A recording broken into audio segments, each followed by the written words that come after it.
Jambo wapendwa, katika jina la Bwana wetu Yesu Kristo, ninawasalimu popote pale mlipo.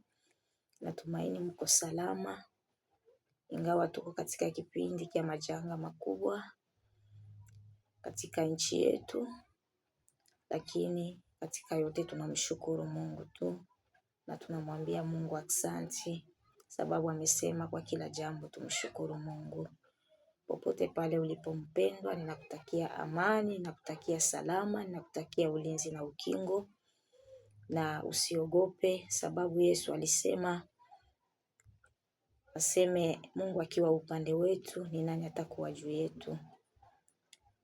Baba mwenyewe alisema akiwa upande wetu, hakuna mwanadamu anaweza akakuwa juu yetu. Na akasema pia tusiwaogope wale ambao wanakuwa na uwezo wa kuua mwili, lakini tumuogope yule ambaye anakuwa na uwezo wa kuua roho na mwili pia. Na yule ambaye anakuwa na uwezo wa kuua roho na mwili ni Mungu peke yake. Wanadamu mwenzako anaweza akakufuate, anaweza akakupangie mabaya. Pasipo Mungu kusema neno, hakuna kile ambacho kinaweza kikakutikise. Ndio maana ndugu yangu Mkristo, mahali ulipo, kaza imani, kaza mwendo katika safari yako na usiangalie nyuma.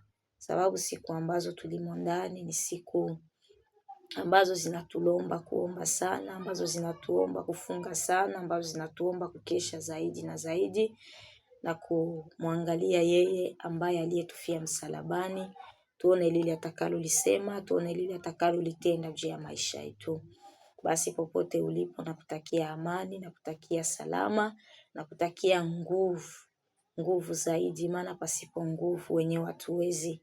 Hata Yesu aliporudi kwa Baba, alikuwa bado hajarudi, akijiandaa kurudi. Alirudi sababu alipofufuka, alirudi kuelekea mahali mitume wake walipo, ni sababu awapatie nguvu. Ni sababu awatumie tena ule Roho Mtakatifu ambaye atakayewawezesha.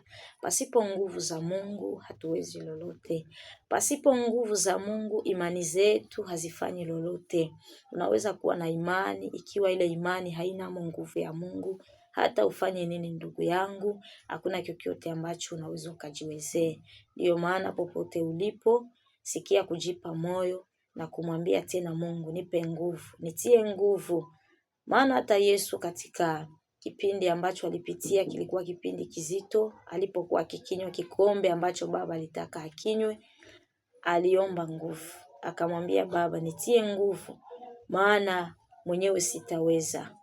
Na pale Baba alimtia nguvu. Wapendwa,